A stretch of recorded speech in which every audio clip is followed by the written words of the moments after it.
MNN, in partnership with League of Women Voters of the City of New York, presents Race to Represent, multimedia coverage of Manhattan elections, Manhattan Borough President Debate.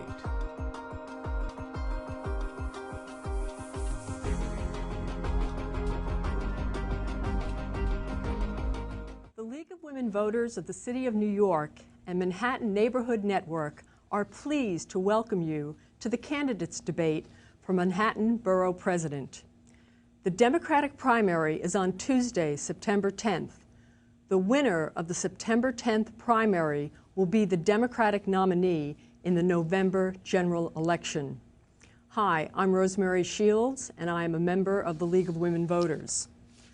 For this debate, we'll have several rounds of questions, and we'll try to get to as many topics as possible. The candidates will have approximately 1 minute to answer each question. I will choose the candidates to answer in random order. The candidates are seated here in the order of their closing statements, which was determined by lot prior to this presentation. Let me now introduce the candidates for Manhattan Borough President. We have Gail Brewer, Jessica Lappin, Robert Jackson, Julie Menon. So let's begin. For the first question, we will start with Ms. Brewer, then Ms. Lappin, Mr. Jackson, and Ms. Menon. The Borough President appoints all members of the 12 community boards. How would you use the recommendations of the boards, especially in land use? I would do two things. One is I was on a board for 10 years, so I have a lot of experience. I would make sure that when we do the appointments is done by a panel where there are groups from architecture and land use to help select the members of the community board.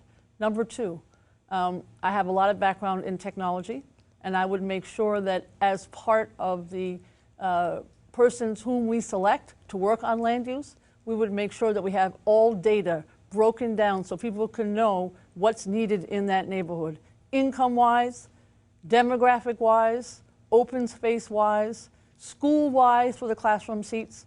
And I would make sure that that group of people has the expertise on land use and zoning. Having done that myself, I know exactly what's there and not there. So the people I select would include architects and engineers, people who have open space planning, and who are knowledgeable about that community in which they live. Thank you. So the community boards are where a lot of people go to interact with local government in the city, and they're very important, and I think one of the big functions of the borough president. And I have laid out a community board reform package that I would pursue because I think the way we empower and strengthen boards is by giving them the tools they need to be the proactive city planners that they are meant to be. So we do need to give them greater access to technology. I have called for creating Community Stat, which would be a software system we would make available to the boards so that they could track and log complaints, look at trends, which they really can't do now, to make sure that they are more diverse, so they really reflect the communities that they are representing, that they have the resources they need, whether that's financial or access to the kind of experts that can really help them do the planning that they should be doing, looking at senior services and open space, making sure we have enough school seats, that we're protecting and preserving affordable housing in our communities. And they also should be easier for small businesses to navigate. That's part of my plan as well. Thank you. Well, first let me thank the League of Women Voters for bringing us here today. And clearly the community boards are the local government structure of our neighborhoods. And as someone that has been a member of the City Council for 12 years, that's had the opportunity to work with our Borough President, Scott Stringer, with respects to the appointment process, my boards are 9, 10, and 12.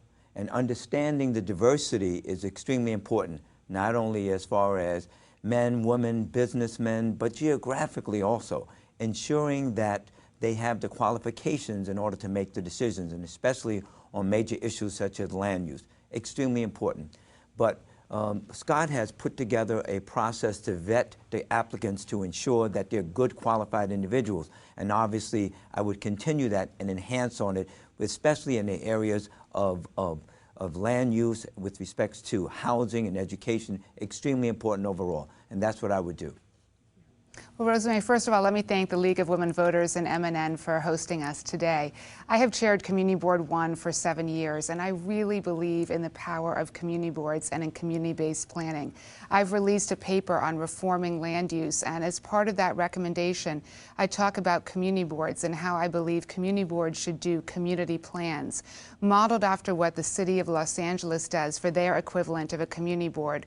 Right now, community boards only have 60 days to react to land use projects that are coming before the board. So the community boards are unfortunately oftentimes reactive rather than proactive.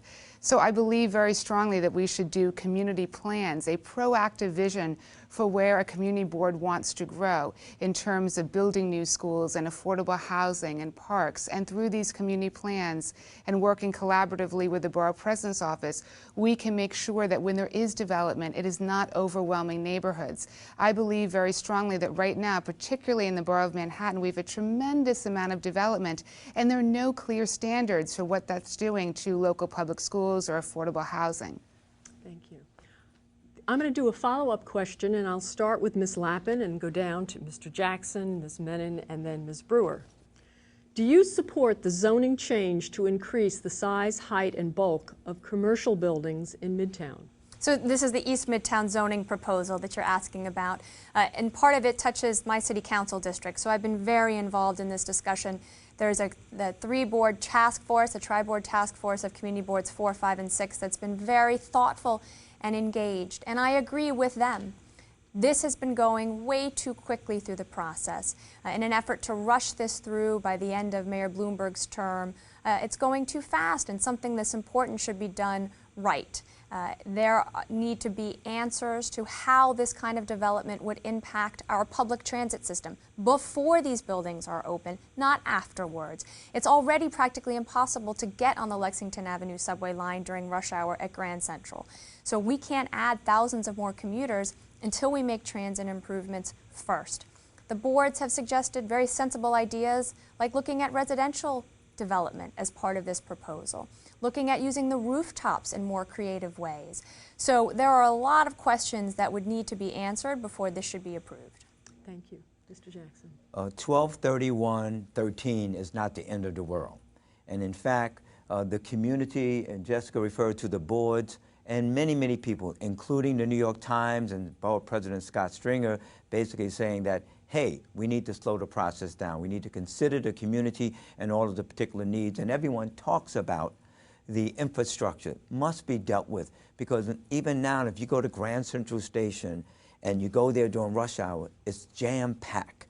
And obviously, if in fact the commercial buildings and everything would grow in more residential area, it will be even more packed than it is now. So obviously, with respect to that, we must slow the process down and consider all things before moving forward. And that's extremely important in the process. And then you will clearly have community buy-in, where right now, there's no buy-in in the community. I have real concerns about this project. There are actually 4 community boards that have been providing comments, boards 1, 4, 5, and 6. I have met with these boards to hear their concerns. I'm also a board member of the Municipal Arts Society, and we raised some of the earliest concerns about this. This moved way too quickly. And not only did it move too quickly, there was no comprehensive master plan. One of the policy ideas that I've put forward in this campaign is that I am completely committed to doing a borough-wide comprehensive master plan for the Borough of Manhattan. We in New York are one of the few major American cities that has no master plan, and the East Midtown rezoning is perhaps one of the best examples of why a master plan is absolutely urgently needed, because the transportation infrastructure has not been fully looked at here in this regard. And really what the impacts of that would be on Grand Central Station, on pedestrians, on commuters. So you cannot approve this kind of rezoning without really looking at that. And those are some of the many concerns I have about this. I testified at the Municipal Arts Society, and I testified at the Tri-Board Task Force and at the City Planning Commission, stating, please slow down. And there are a couple of reasons. Obviously, infrastructure, obviously the subway issues and making sure that whomever moves into all these commercial buildings has the opportunity to get around. There are landmarks issues that have not been addressed. There are issues regarding open space that still need to be addressed. And there's the whole question of what kind of hotels, if we're going to build hotels, whether or not they have the kinds of workers that have full benefits. And then there are all the issues regarding what kind of commercial buildings, what kind of residential buildings. Today, the mayor has an editorial in the Daily News in support, and they've tweaked it a bit to talk about giving upfront money for infrastructure and not waiting until the buildings are built. That's a positive step. I think that the buildings do need more technology. They do need to be upgraded, but you have to sit down and you talk to landmarks. You have to talk to the hotel possibilities. You have to talk to the open space planners, and there needs to be that kind of planning that those community boards have engaged in. They're doing the right kind of planning with the support of Municipal Art Society. Thank you. The next question will start with Mr. Jackson, and we'll go down the line to Ms. Menon, Ms. Brewer, Ms. Lappin. Affordable housing is rare in Manhattan. What would you do to maintain and increase the number of affordable housing units? Well, clearly, affordable housing, when you talk about affordable housing, that's a huge issue not only in Manhattan, but in entire New York City. And I've been involved in that as a member of the City Council, as the co-chair of the Black, Latino, and Asian Caucus, and as a member of the budget negotiating team on the City Council of New York. And when it comes to affordable housing, everyone talks about 80-20, 80-20. And the negotiations take place where we have to increase the amount of affordability in any project that is being developed. But what's important overall is that in order to produce more affordable housing units that are for low income and moderate income families, you have to have subsidies at the federal government level, at the state level, and at the city level in order to ensure that the number of affordable units are high enough in order for a project to move forward. So negotiations at every level is extremely important, but also funding from the federal, state, and local level. Well, affordable housing is really the #1 issue that I hear from voters all across the borough of Manhattan. And it's very personal to me because my mother came here as an immigrant and she was able to afford to live in the borough of Manhattan only because she was able to find a rent-controlled apartment. We are now pricing artists and seniors and firefighters and teachers out of the borough of Manhattan, and we have to address this and do something about it. So to me, the plan is we have to have mandated set-asides for affordable housing. The mayor and the city council have approved every single development project ever put forward in the borough of Manhattan, and without clear mandated set-asides for every single project for affordable housing. So I believe we should do what other cities have so successfully done, which is to have mandated set-asides for affordable housing for every project, and that affordable housing must be built on site. As council member, I have built with Riverside Center. We advocated and got 500 units of affordable housing permanently, and I've done that on other projects. I fought to get the tenants who stayed in their Michelamas to be permanent members of them, even though those buildings were bought out. And I've worked on HFDCs, which are city-owned, tenant-owned, low-income co-ops, to make sure those residents can stay for their entire life. This is a #1 issue in the borough of Manhattan. And what I would do is, one, make sure that we preserve what we have. We do not preserve our rent-regulated units. We do not make sure that people do not get evicted because they don't have the rent money. We need to work with the agencies to do that and have a much more robust keeping people in their apartments. We have 50,000 homeless as we sit here today. I would make sure that every development that comes to my desk as borough president has permanent affordable housing. You have to work with the state and the city, and I'm very good at bringing all these agencies together to make sure that what we suggest is implemented on affordable housing. Thank you. Well, this question really speaks to what kind of borough we want to be and what kind of borough we have become. And I see people like me, raising small kids, being pushed out. People like my mother, who's almost 70, being pushed out of this borough. We need to protect the precious little affordable housing that we do have. And that means fighting as borough president to give us control over our rent laws here in New York. It means repealing the vacancy decontrol measures that take rent-stabilized apartments out of the circulation. It means providing counsel for people who are facing eviction. I co-sponsored the anti-tenant harassment bill in the City Council. I have a very strong pro-tenant record and will continue to fight for tenants to protect what we have. But the borough president can and should play a very big role in making sure that we are developing more affordable housing moving forward. And not just the big developments, but small developments too. There are neighborhoods that are really being transformed, not in massive ways, but block by block, building by building. And that needs to be part of the equation as well. Thank you. A follow-up on this, and we'll start with Ms. Menon and then go to Ms. Brewer, Ms. Lappin, and Mr. Jackson. Any suggestion for improving the management of New York City Housing Authority? Oh yes, absolutely. I think that Borough President Stringer had it right when he released a policy report on reforming the agency and really making sure that you have good tenant representation on it.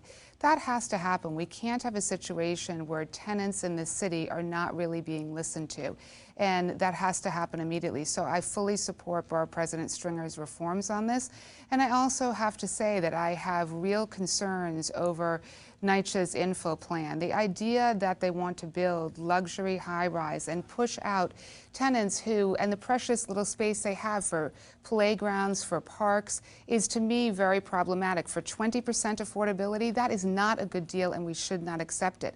And the other issue that I really have with this, and again, this is because there has not been proper tenant input, as there should be, is the fact that they want to put the entrances to the luxury buildings away from NYCHA. That, to me, is very offensive. What kind of society are we building here? And so if we had the proper community input from tenants, you wouldn't have these situations where these proposals are being put forward without real community input.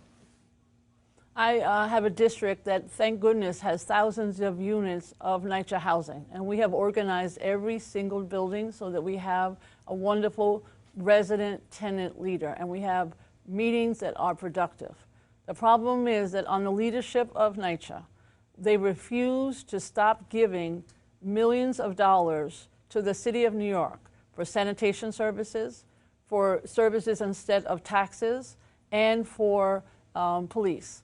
Those dollars that NYCHA gives to the City of New York add up to millions, over $70, $80 million. We need to make sure that money stays at NYCHA.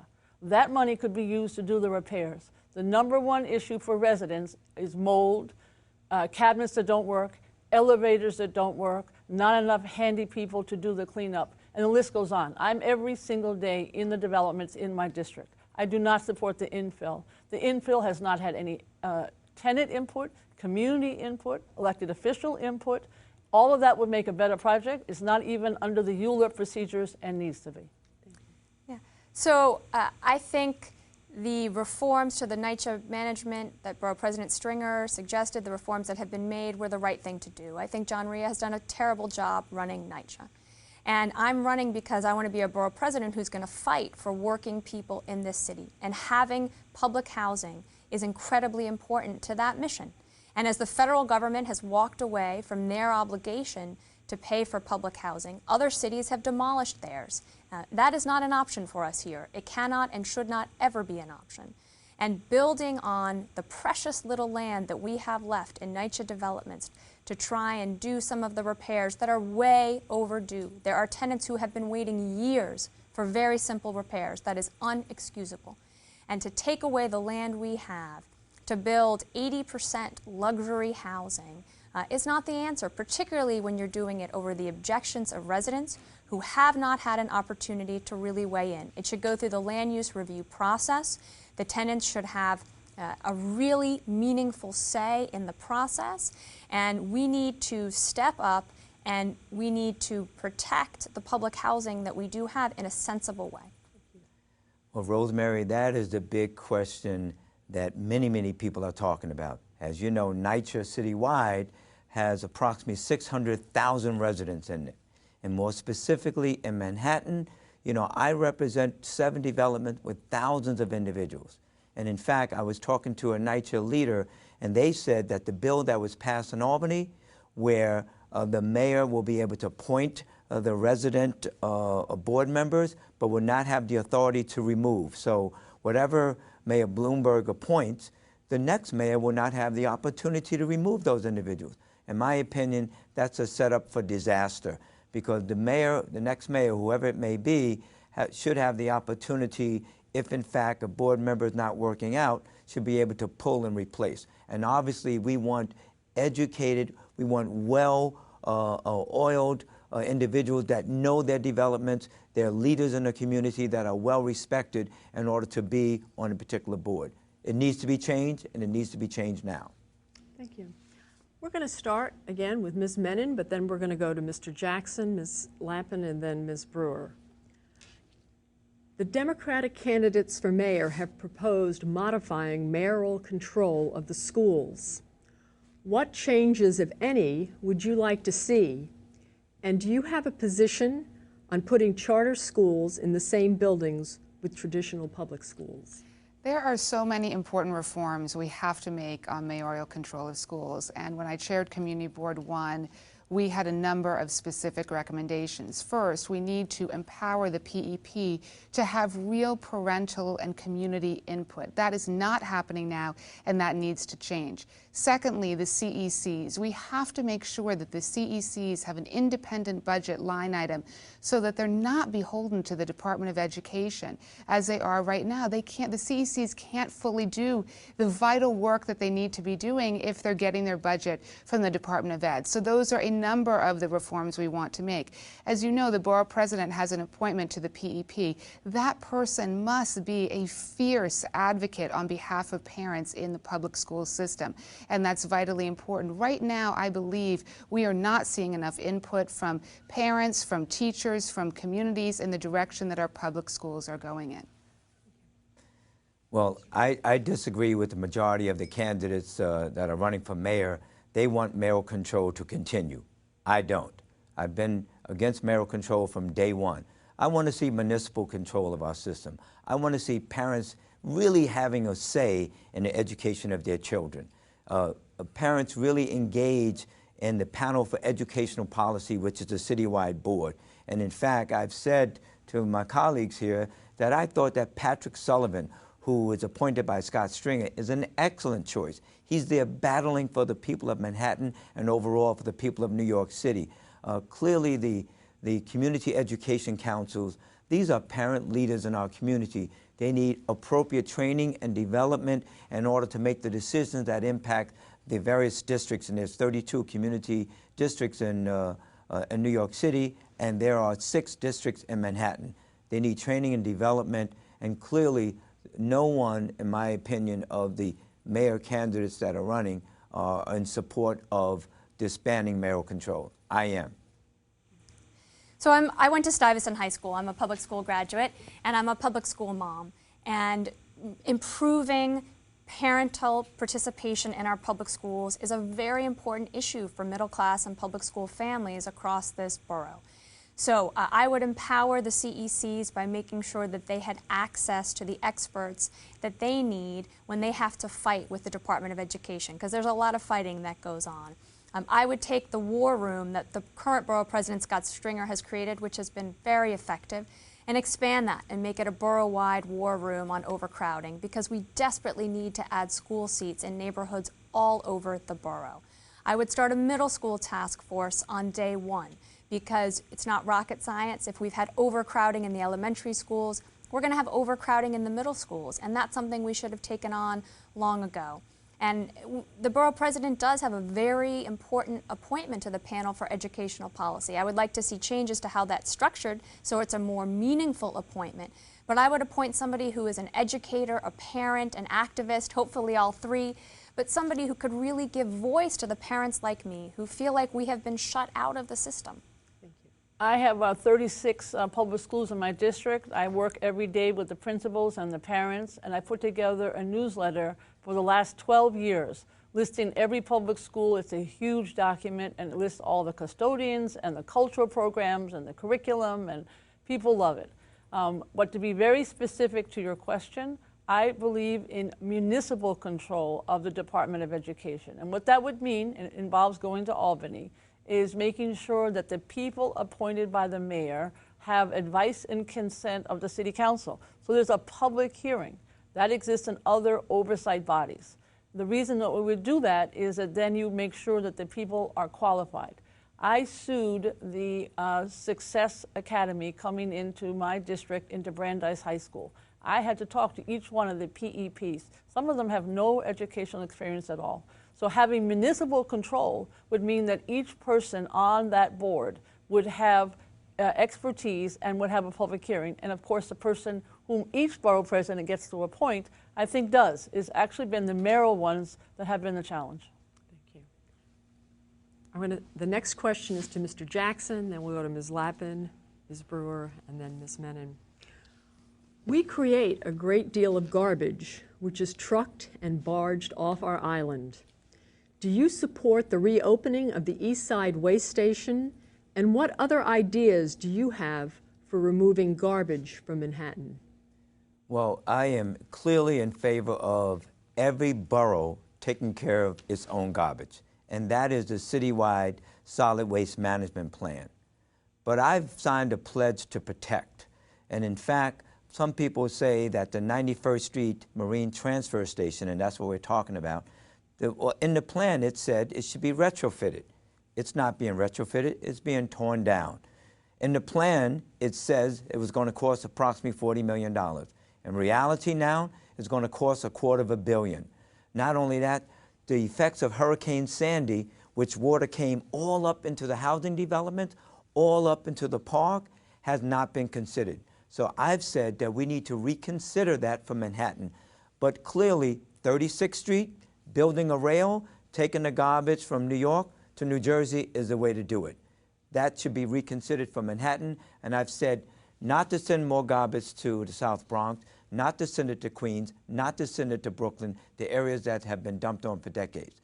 So I pledge to protect the residents of that area.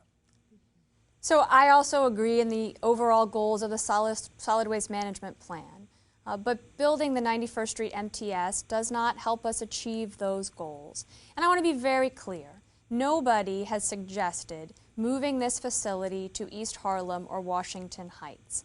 And in fact, when this plan was being discussed and debated years ago, Councilmember Brewer and I did discuss other suggestions in Manhattan, south of 96th Street. Unfortunately, nobody was really willing to take those seriously and to consider them, as I believe they should have, because this is not the right location in the heart of a park, in the heart of a facility where hundreds of thousands of school children come to learn how to swim, to play. It just doesn't make sense. I did not vote for the Manhattan location on 91st Street when it came up before the City Council, and I keep that same belief. But I want to answer your question about what else we should be doing with the garbage. As an example, in my schools, the moms got involved, and they are composting every single kitchen and every single school.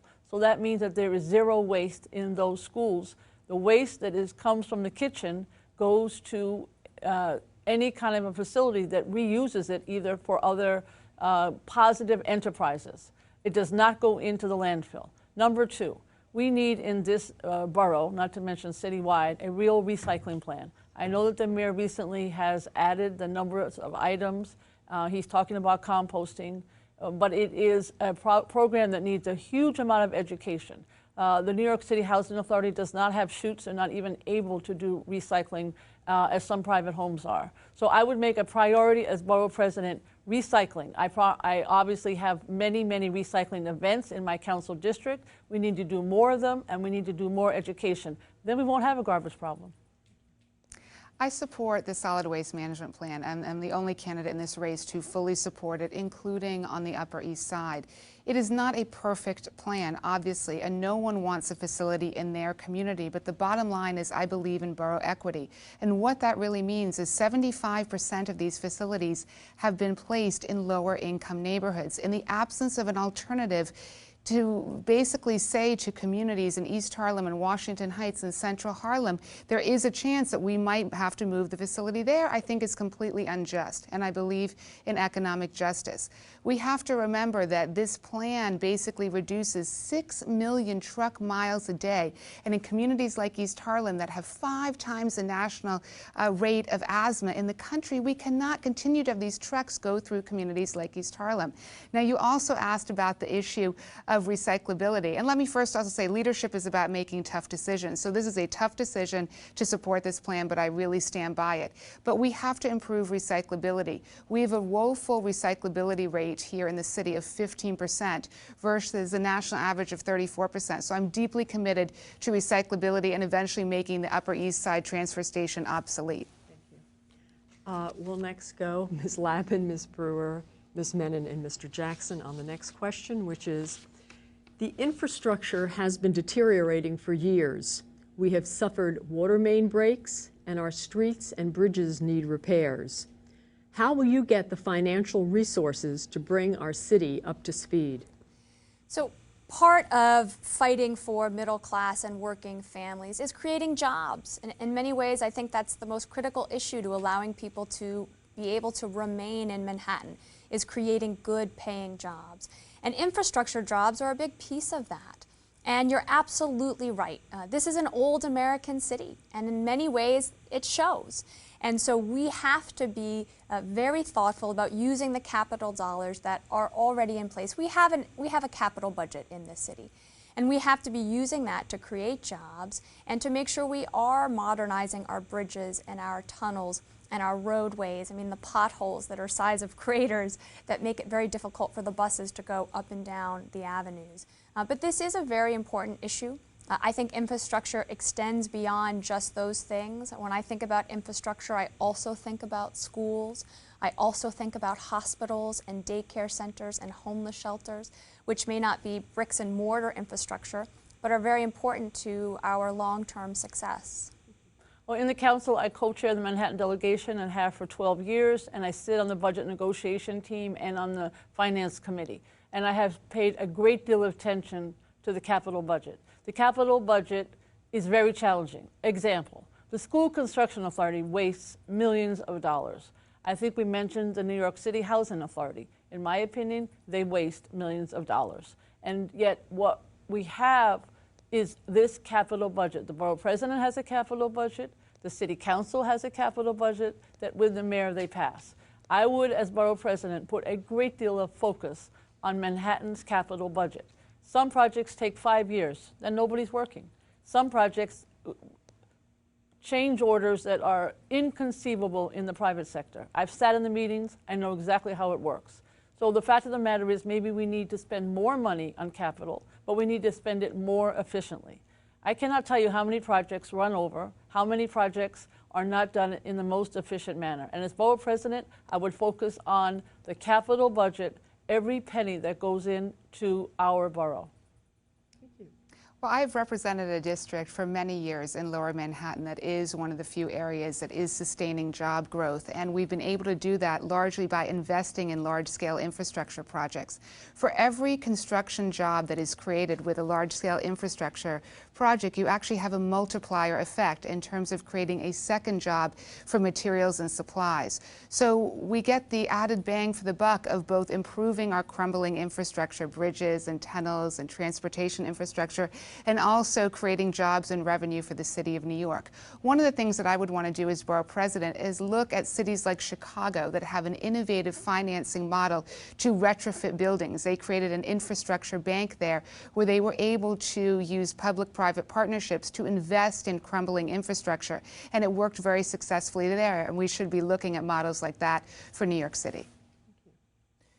Clearly, our city is growing and will continue to grow. And the infrastructure must be in place for it to continue to grow. So we talked earlier about the East Side rezoning, and we talk about the infrastructure, that the subway system has to be upgraded and other things like that in order for it to be developed. Jerry Nadler has been talking for years, trying to obtain federal money from the federal government to build a rail from New Jersey to New York, because we have over 1 million trucks coming in through the George Washington Bridge and the Lincoln Tunnel to bring goods into our great city. And that's one of the reasons why, for example, people don't know about it, but the third water tunnel is being built right underneath us. So because our other 2 water tunnels are over a year old, and if one should fail, our city be in trouble as far as our water is concerned. And that's why I supported that. The Transport Workers Union, for example, they talk about the infrastructure of the MTA, more specifically the New York City transit system. In order for our city to grow, our rails and buses must continue to grow. And that's why, for example, they're supporting me and the Sandhogs that are building the third out of the water tunnel. Thank you. Okay, the next will go to Ms. Brewer, Ms. Menon, Mr. Jackson, Ms. Lappin. There may be a change in the stop and frisk policy.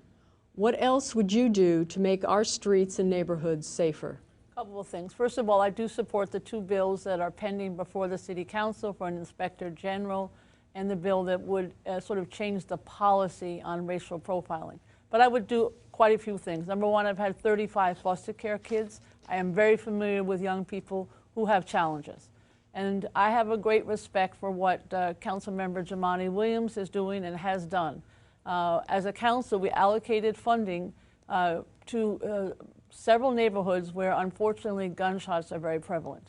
In those neighborhoods, in this funding, mental health, culturally appropriate funding, job funding, counseling, ways that young people can feel empowered and part of the community and get a job. Second, I would really focus on real community policing. In every situation, people have to trust the police. They have to understand that the police are supportive.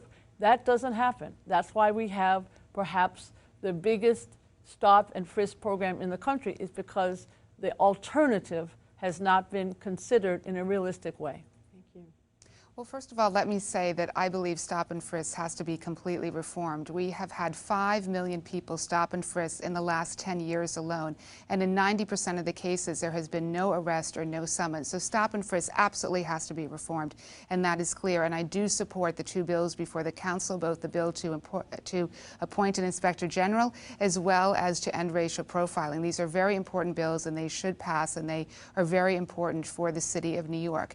In terms of your question about, well, what do we do to make New York safer? I believe there are a number of things we can do. Gun buyback programs are one thing we need to look at. We have to get guns off the streets. I'm working right now with Councilmember Yordanis Rodriguez in Washington Heights on gun buyback programs. In the city of Baltimore, community groups got together, and in one weekend with a gun buyback program, they got more guns off the street than the Baltimore Police Department did in 1 year. So by working together with community groups, we can really try to get guns off the street, which is absolutely vitally important.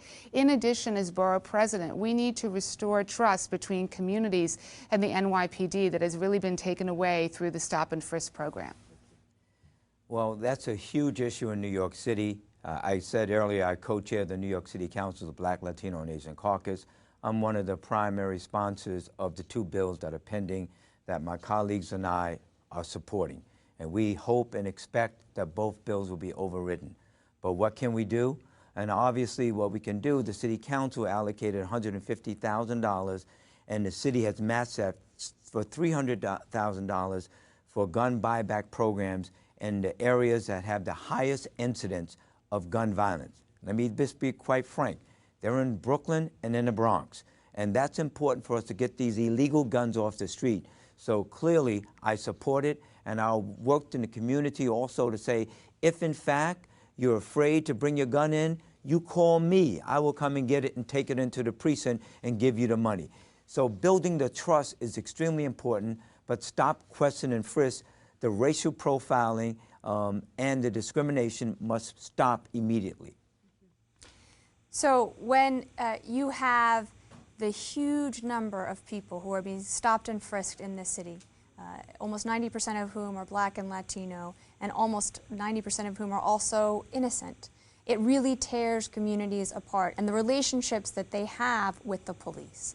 And I think about a 10 or an 11-year-old boy being sent on an errand for his grandmother, thrown up against the wall, humiliated, embarrassed when he's completely innocent. That has to stop. So not only did I co-sponsor the bills in the City Council and march down Fifth Avenue with my husband and our 2 children, our 2 boys, to say that it has to stop, but I have been the target of the PBA for my strong leadership role on this issue. They have sent flyers to my voters. They have taken out ads in the newspaper. But if they think that they're going to bully me into changing my mind, they have picked the wrong legislator. And in terms of what I would do as borough president, I would work to go into the communities that have the highest rates of gun violence and make sure we are doing summer youth employment programs, after-school employment programs, alternative to incarceration programs, and that we are in a very thoughtful way targeting the communities that are most in need of these services, of the violence interrupter programs that have been successful. There's a lot that can be done. Thank you. Okay, for the next question, I'm just going to go down the line. We'll have Ms. Brewer, Ms. Lappin, Mr. Jackson, Ms. Menon. Hurricane Sandy was a wake-up call, and the current mayor has called for a variety of new safeguards and barriers in the harbor and increased wetlands. Do you support these proposals, and how will you finance them? Well, again, it's a very big proposal. I think he's having a press conference on it today. He's had a press conference on it almost every day since his announcement of his seaport plan. But I would start with the people. In other words, having seen all the displacement in all 3 or 4 boroughs that took place during Sandy, and knowing that the seniors and others were stuck in their apartments for days. We need a plan either through our CERT program, which are people who volunteer to pay attention and get trained in emergency management, volunteers. But we need to make sure that each and every person in the neighborhood is aware of what they need to do if there's an emergency, and we need to know where they are. That was a huge problem during Sandy, and it needs to not take place again. Number 2, in terms of the infrastructure, in boroughs other than Manhattan, some of the buildings are going to be raised up, but if you get older and you're disabled, how are you going to get to that building? So all the building code issues have to be evaluated. And third, how do you make sure that the seas don't come in or some other hurricane doesn't disturb us? A lot of discussion. I happen to like the program that the borough president and Assemblymember Kavanaugh have come up with, but I think that we need to pay a lot of attention and look at all the details before anything is signed off on. It's billions of dollars. Thank you. In the days after the storm, when I went with hundreds of volunteers to go knock on doors and deliver food and water to people who were victims of the storm, particularly in Lower Manhattan, it was heartbreaking to be knocking on a door 3 days after the storm hit and be the first person who touched those victims. So clearly we need a much better system for how we're going to respond when there are disasters, whether they're a storm or a blackout or something else. And the borough president should be very involved in making sure that that is in place. In the short term, hurricane season is upon us. So there should be short-term fixes, and I'm glad that they've already started to protect the tunnels in Lower Manhattan, the transit tunnels. But we have to make sure we're putting up short-term flood barriers, over the long term looking at marshes and levees, clearly updating the zoning code so that new building happens in a much more sensible way. And as borough president, I would be very involved in both enacting the parts of Mayor Bloomberg's plan that make sense and the parts of Borough President Stringer's plan that make sense, and working with communities to protect us for the future. I think everyone agrees that we must come up with a plan in order to protect New York City of future hurricanes and superstorms. This that occurred, we had a 1 year before that a wake-up call where we did the first evacuation plan, where it was a real evacuation plan to see how it worked. Well, I went down to Chinatown. I went down to the Lower East Side in order to help. And as my colleague said, people were stuck. So we need to have a volunteer base to make sure we know where everyone is. And that's what the City Council has done and put forward bills in the City Council we just passed to deal with the issues of locating where people are, who needs what, infrastructure improvement. All of these things are clearly being considered. But where's the money going to come from? The federal government must invest. The state government must invest. The city government must invest. It's going to cost billions of dollars. And is it one plan that works? Absolutely not. We must try several plans, and hopefully they will work in order to save New York City down the road. Well, as a person who's represented a community, the only community in New York City that has faced 3 mandatory evacuations in the last decade with 9/11, Hurricane Irene, and Hurricane Sandy, I have very strong feelings on this subject and released a policy report back in November about cost-effective measures the city should be doing right now to prepare for the next emergency, including putting together a true volunteer corps where groups are assigned particular neighborhoods in advance and trained in advance, making sure that for every building, we have a list of seniors and disabled and those with special needs so we can get to them first. Making sure that all of our hospitals have backup generators and not located underground where they will get flooded, but located in a safe and secure location. These are some of the many recommendations I have. In terms of the proposals to protect Lower Manhattan and other communities, we have to act on them immediately. At Community Board 1, before Hurricane Sandy, we did a resolution urging the Army Corps of Engineers to look at storm surge barriers to protect the communities. So I fully support these measures. And in the mayor's report, there are funding mechanisms, both at the city, state, and federal level, to put some of these measures into place. Thank you.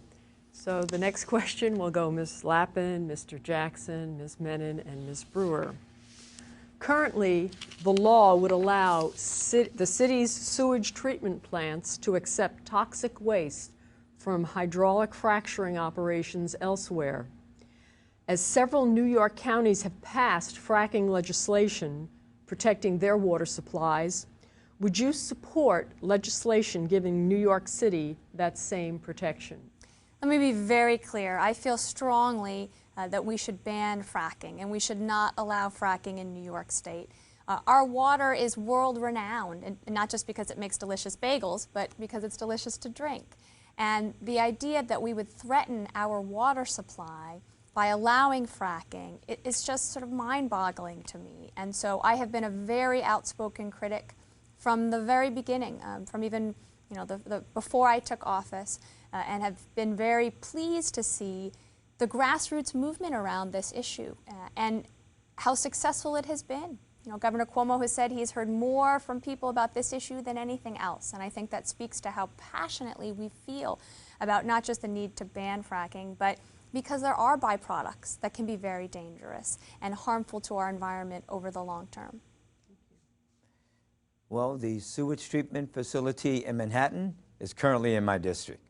And you talk about, the question is, would you allow toxic waste to go in? Absolutely not. Let's be absolutely clear.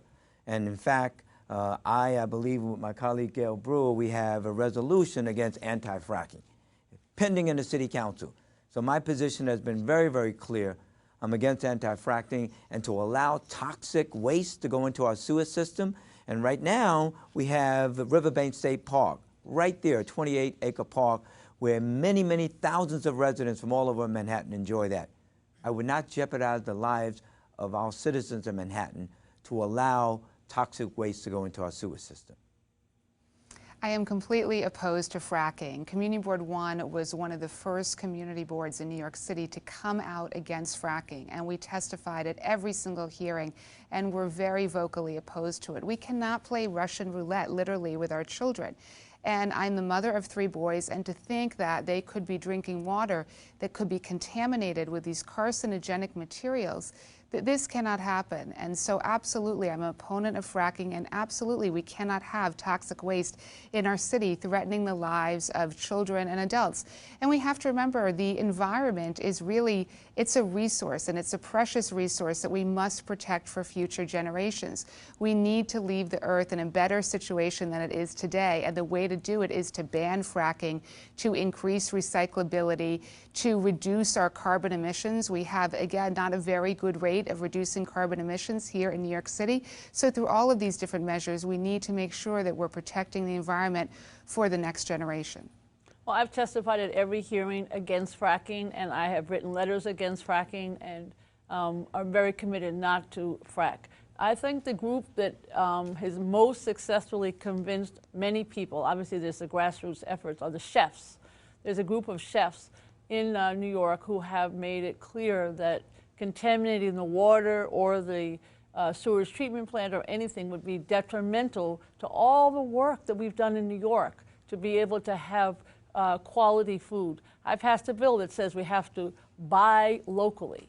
So the city of New York, the jails, the hospitals, the schools have to start buying locally. That means upstate farms. That means a dairy in New York where we're able to get the milk actually to be purchased by the Department of Corrections because of this bill. But I say all this because none of this would be able to be possible. The jobs would be lost upstate. The jobs would be possibly curtailed completely if the chefs cannot have locally purchased food.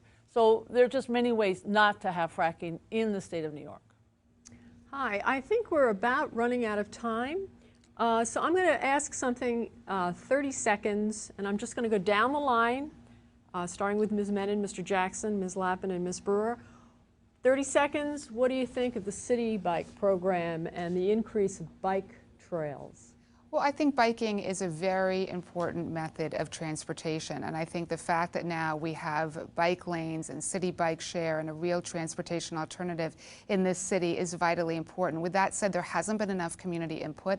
I don't believe bike lanes or the city bike share program should be put in neighborhoods without consulting with the community boards and with local community groups. And as borough president, I would work collaboratively with community groups and community boards to make sure that the bike lanes and a bike share program is appropriate for each and every neighborhood.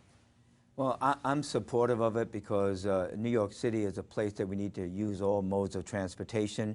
But what I'm against is that the lack of education and the lack of following the law. Because people that are riding bike are supposed to follow the same laws as a car, stopping at a red light, yielding to pedestrians, all of these things. And we're not educating the bikers in New York City, and that's what we must do in order to have the mix working together. I think bike share is great, and I agree there has to be greater enforcement. Now that we have more bikes on the street and that we have bike lanes where people can ride, especially the protected bike lanes, it's much safer.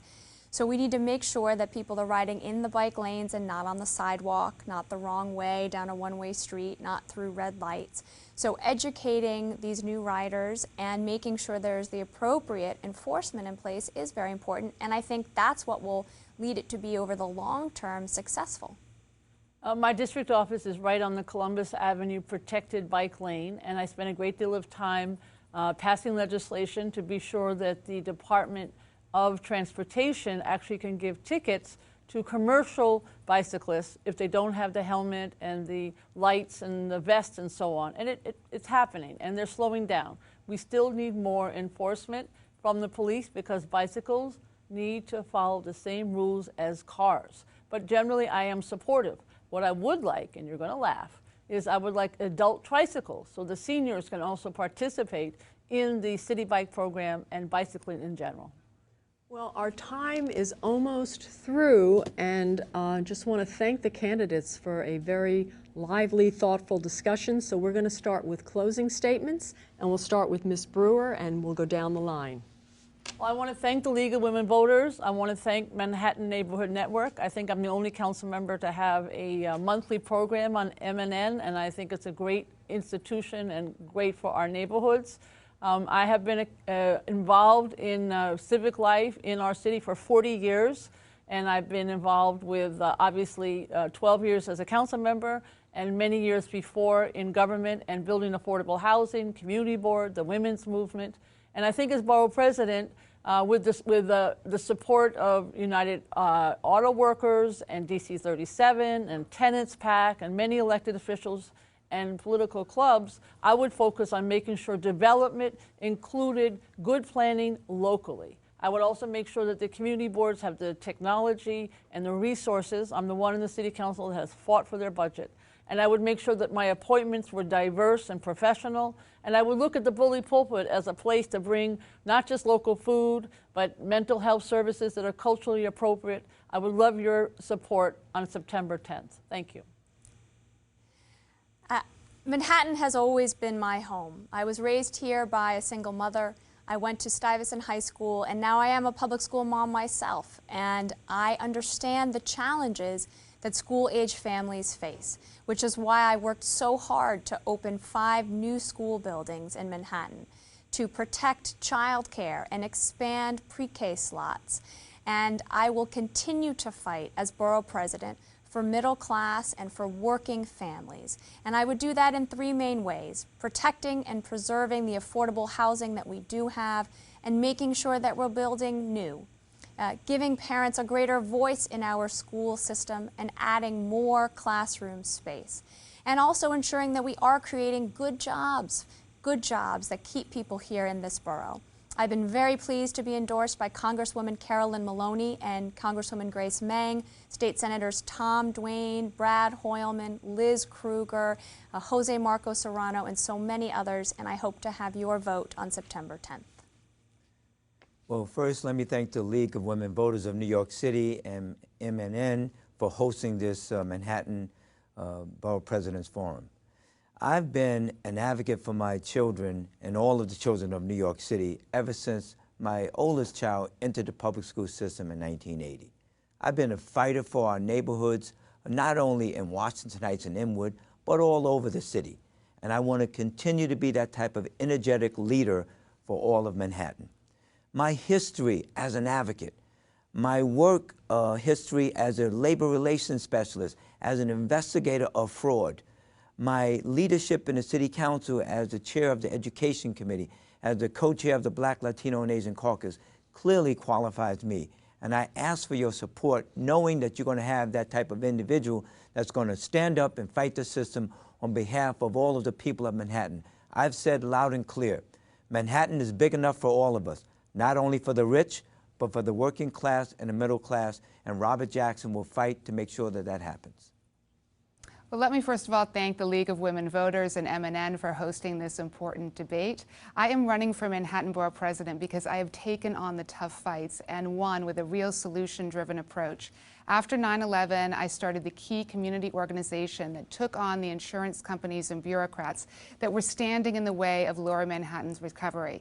I chaired Community Board 1 for 7 years, and during that time, won a successful $200 million victory against Con Ed when they threatened to raise rates. I stood up for freedom of religion in backing the Islamic Cultural Center and Mosque and helped to secure health care for 9/11 first responders and residents. I have laid out an innovative plan to reform our land use process with mandated set-asides for affordable housing and school seats and open space.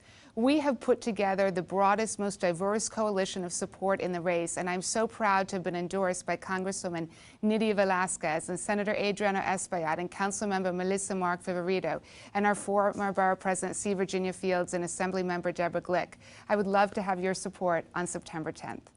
Thank you, candidates, very much. The League of Women Voters wants to remind voters that for more information on voting, the candidates, your poll site, you may contact the League of Women Voters at 212-725-3541, or you may go to our website, www.lwvnyc.org, and check out Vote 411 on our website. Remember, only registered voters enrolled in a political party having a primary election may vote on September 10th. All registered voters, regardless of party, vote in the general election on November 5th. So we urge you to get out there and vote. And thank you, Manhattan Neighborhood Network.